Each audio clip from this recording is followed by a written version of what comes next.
A warm welcome to everyone. You're watching a short analysis of the Baths of Ostend, a painting by the Belgian painter James Ensor.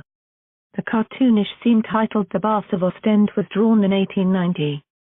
We see, apart from the sea, another sea. The second one is the sea of people being engaged in a variety of activities in the water or on the shore, doing all sorts of things. Let's have a look at the drawing, drawn unbelievably only by a few colors such as shades of blue, red and occasionally touches of yellowish. Let's have a look at the foreground where you can see a man sucking the tongue of another man. You can see straight away why this image was rejected at the time.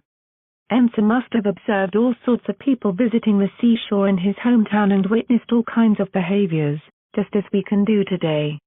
Further up to the right, there is a bent lady welcoming us with a bare big bum pointed at us. Triple BBB right there. Ensor left us wondering forever what she is up to. Fatting, defecating or trying to attract a man for sex? All options are viable. If you look towards the middle of the image, you will notice another bent woman clearly fatting, blowing her winds in public. Nobody seems to be bothered nor ashamed, though. Ensor wasn't shy of depicting people pissing, defecating, and fatting, as we all do on a daily basis. Except, those activities weren't chosen by the artists as worthy or acceptable to depict. So you can detect controversy right there. Ensor leads the way and did what others didn't dare to do, regardless of criticism or rejection. On the left side, there is a water-shy crowd watching the spectacle of bathers in the sea. On the top of the beach hut, a man and woman watch through binoculars in order to see the sea spectacle in more details. Further up, on the top of another beach hut, there is somebody taking photographs of the bathers. We can see the whole spectrum of activities of people, including children together with umbrellas, toys, dogs and horses. There is also a boat with two people inside with two flags on the edges. They probably thought that bathing is the best occasion for displaying their patriotism. More than 3/4 of the image is dedicated to the foreground depicting varieties of people. At the top, less than 1/4 of the image is dedicated to the sky covered with clouds. I love how the foreground and background are connected, and how the clouds are depicted as they would be emerging from the sea. The idea of delicate blending in the drawing, not only in the painting, is detectable here. Finally, the sun with a human face, the same kind that children tend to draw, nails it at the top. This is the exact reaction I have when I look at this cartoon. I smile at a happy part of human life. I hope this cartoon brings a smile on your face as well.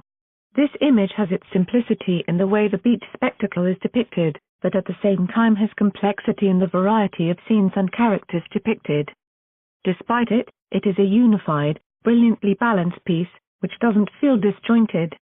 I consider it to be executed at a high level of draftsmanship. To me, this cartoon is a masterpiece. Caricatures as an art form were at the time coming to the forefront of the Parisian art scene. It should be noted that this type of depiction of cartoon including real naughtiness wasn't welcomed by the establishment. We, modern people, like to persuade ourselves about freedom of speech or freedom of expression improvements. However, some people were just recently persecuted or killed for similar cartoons and satire. It should also be noted that although now, after roughly a century, this image is exhibited by an establishment institution as the Royal Academy still is, academies would never accept such image during Ensor's life. Although the Royal Academy would probably wish to persuade us that times moved on, I wonder whether the Royal Academy would dare exhibit satire related to Charlie Hebdo? Or is it still politically incorrect and we will again have to wait another 100 years? I hope you've enjoyed learning something new about this painting by a less known artist. Thanks for watching.